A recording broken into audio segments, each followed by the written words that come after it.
காம குடூரத்துக்கு பலியான சிறுமி, போதையில் சுயநினைவை இழந்த தாய். கோவை சிறுமிக்கு நடந்தது என்ன?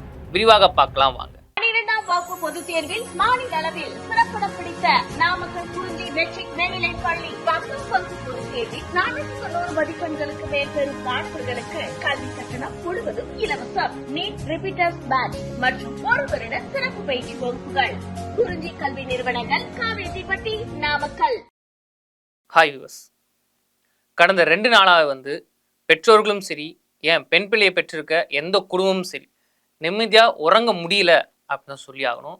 ஏன்னா எல்லாருக்கும் இந்த ஒரு சம்பவம் நெஞ்சில் ஒரு பதபதைப்பு உருவாக்கியிருக்கு. நம்ம வீட்டில் ஒரு பெண் பிள்ளை இருக்கு, இப்படி அந்த பெண் பிள்ளைக்கு நடந்துக்கலாமா? என்னதான் அப்படி 2 பேரும் அந்த கொலை விரி ஏன் இப்படி நடந்திருக்கணும்? அப்போ இந்த கவர்மெண்ட் என்ன பண்ணுது? இப்படி பல கேள்விகளை எல்லா மக்களும் கேட்டுட்டு இருக்காங்க.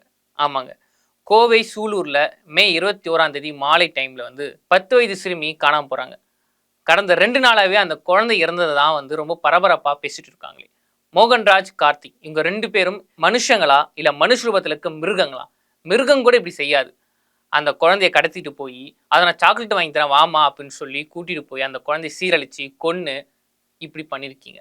அந்த குழந்தை எவ்வளோ கதறி இருக்கும், விட்டுருங்க மாமா விட்டுருங்க மாமான்னு. அப்போ கூட அந்த 2 பேருக்கு ஈவருக்கும் வரலையா அப்படின்னு இந்த ஒரு சம்பவத்தை பார்க்கக்கூடிய எல்லா பெற்றோர்கள், எல்லா குடும்பத்தாருக்கும் இப்படிப்பட்ட ஒரு கேள்வி தான் வருது. இதுக்கிடையில அவங்க பெற்றோரை பேட்டி ஒன்று கொடுத்துருந்தாங்க. என் குழந்தைய கொண்டுட்டாங்க, அவங்கள சும்மா விடக்கூடாது, அவங்க என் கையில் விடுங்க, நாங்கள் கொன்னுறோம் அப்படின்னு பார்க்குற நெஞ்ச துடிதுடிக்க விதமாக அவங்க பேட்டி கொடுத்தாங்க. ஆனால் இப்போ அந்த குழந்தைக்கு பக்கத்து வீட்டுக்காரங்க, அதாவது அவங்க பெற்றோட பக்கத்து வீட்டுக்காரங்க ஒரு வீடியோ சோஷியல் மீடியா வெளியிட்டிருக்காங்க. என்ன சொல்லியிருக்காங்கன்னா, அந்த குழந்தையோட சாவுக்கு காரணமே அவங்க அம்மா தான் அப்படின்னு.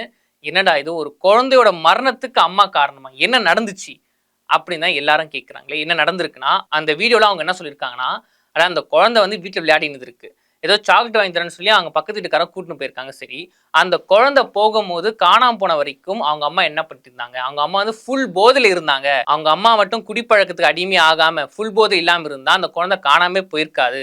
அந்த குழந்தை அவங்க வீட்டிலேயே இருந்திருக்கும். எக்ஸாம் லீவுக்காக அந்த 10 வயசு குழந்தை அவங்க அம்மா வீட்டுக்கு வந்திருக்கு. வந்த நேரத்தில் இப்படி நடந்திருக்கு.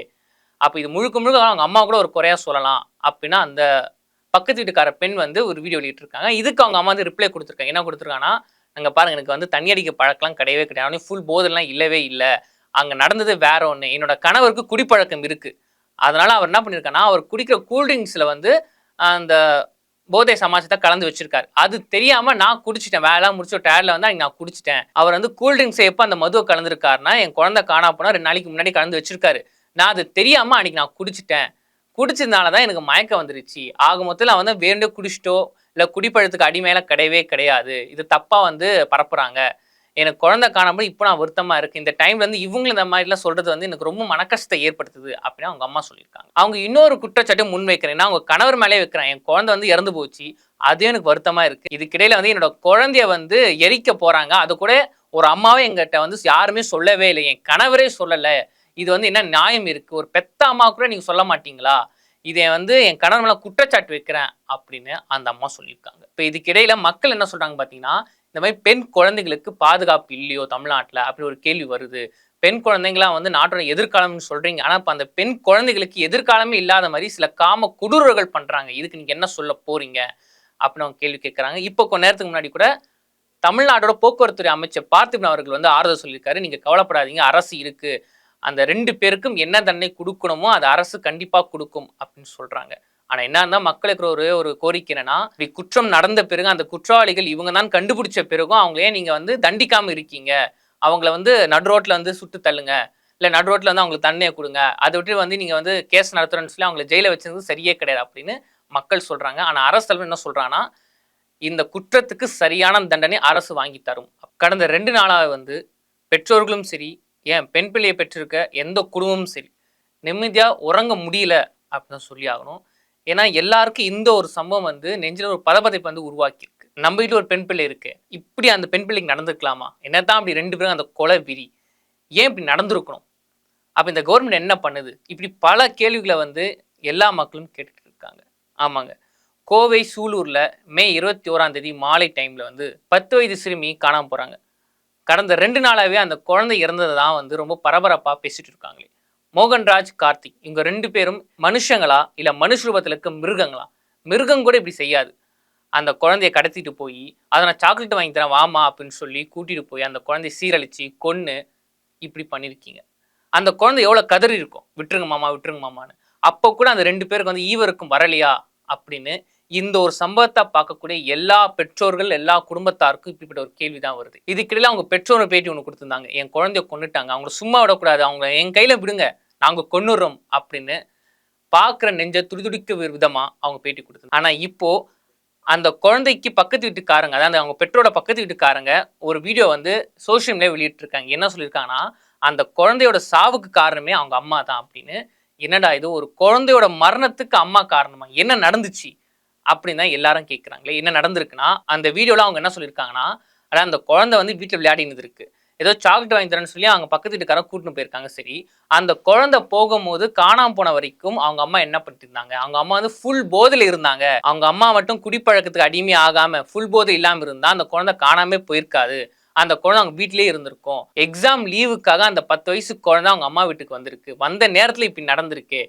அப்போ இது முழுக்க முழுக்க அவங்க அம்மா கூட ஒரு குறையா சொல்லலாம் அப்படின்னா அந்த பக்கத்து வீட்டுக்கார பெண் வந்து ஒரு வீடியோ வெளியிட்டிருக்காங்க. இதுக்கு அவங்க அம்மா வந்து ரிப்ளை கொடுத்துருக்காங்க. என்ன கொடுத்துருக்காங்கன்னா, அங்கே பாருங்க, எனக்கு வந்து தண்ணி அடிக்க பழக்கலாம் கிடையவே கிடையாது, ஃபுல் போதெல்லாம் இல்லவே இல்லை, அங்கே நடந்தது வேற ஒன்று, என்னோட கணவருக்கு குடிப்பழக்கம் இருக்கு, அதனால அவர் என்ன பண்ணியிருக்காருன்னா, அவர் குடிக்கிற கூல்ட்ரிங்க்ஸில் வந்து அந்த போதை சமாஜத்தை கலந்து வச்சிருக்காரு. அது தெரியாம நான் குடிச்சிட்டேன், வேலை முடிச்ச டயர்ல வந்து அன்னைக்கு நான் குடிச்சிட்டேன். அவர் வந்து கூல்ட்ரிங்க்ஸ் எப்போ அந்த மதுவை கலந்துருக்காருன்னா, என் குழந்தை காணா போனா 2 நாளைக்கு முன்னாடி கலந்து வச்சிருக்காரு.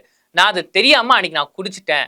குடிச்சதுனால தான் எனக்கு மயக்கம் வந்துருச்சு. ஆக மொத்தத்தில் அவன் வந்து வேண்டு குடிச்சிட்டோ இல்லை குடிப்பழத்துக்கு அடிமையில கிடையவே கிடையாது. இது தப்பா வந்து பரப்புறாங்க.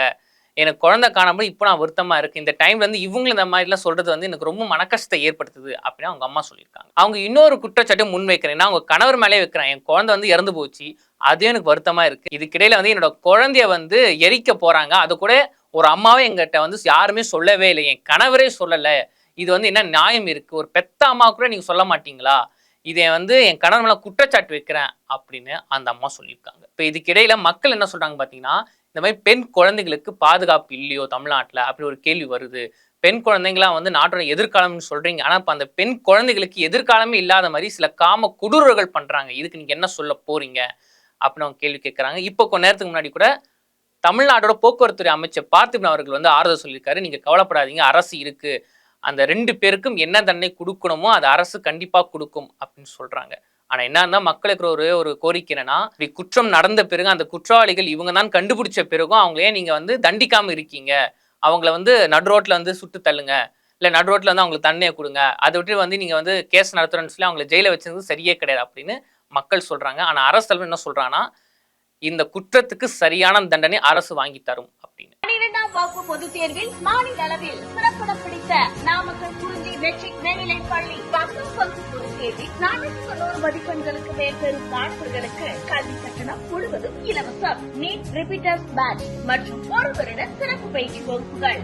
குறிஞ்சி கல்வி நிறுவனங்கள், காவேரிப்பட்டி, நாமக்கல்.